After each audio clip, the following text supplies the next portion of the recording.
The key, and this is based on a lot of patients for long periods of time, and maybe the most important thing I'll tell you about dieting, the key to long-term weight loss is about 100 calories a day less food today than yesterday over a long time. Why?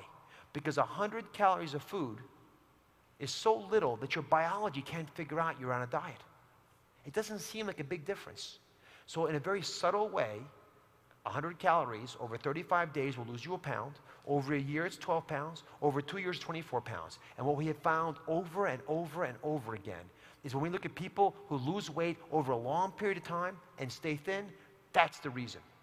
Because it was a subtle shift done long term. Now, the big missing clue for a lot of folks is the exercise part, right? We've been talking about what to put in your mouth.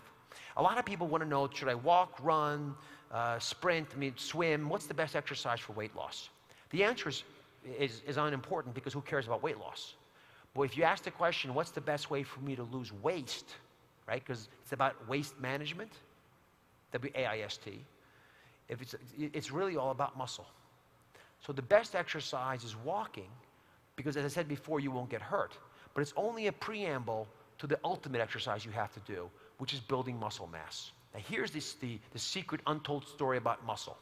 Muscle burns about 50 times more calories than fat does. But it's heavy. So as you begin to work out, you're not going to lose weight. You'll lose waste.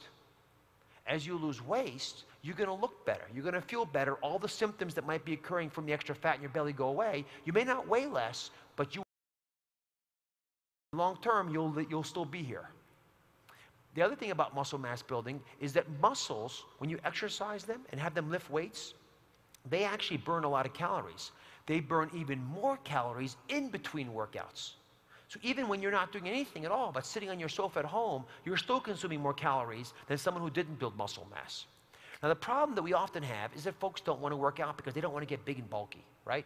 That's the classic fear that a lot of folks express. So we began working with well, actually, this is, if you really want to see what, a lot of people want to run fast, right? And you can see the athleticism here and the speed at which this animal is seeking its prey. But if you're really going to run fast, then you're going to do this, right? You're going to outcome and then hopefully there's something altruistic. And a lot of folks want to do that kind of exercise. I have no problems with that at all. I played football in college. I know what a wind sprint is. I don't have any issues with that at all. That's not long-term how you'll lose weight. The way you'll lose weight long-term is from doing walking. And think about it. If you can get 10,000 steps a day, and you guys are standing a lot, so even if it's a matter of pacing, you'll be like the Amish. The Pennsylvania Amish, who don't have automated vehicles, walk everywhere. The obesity rate for men is 1%. There's no fat Amish person that you can find because they're walking all the time.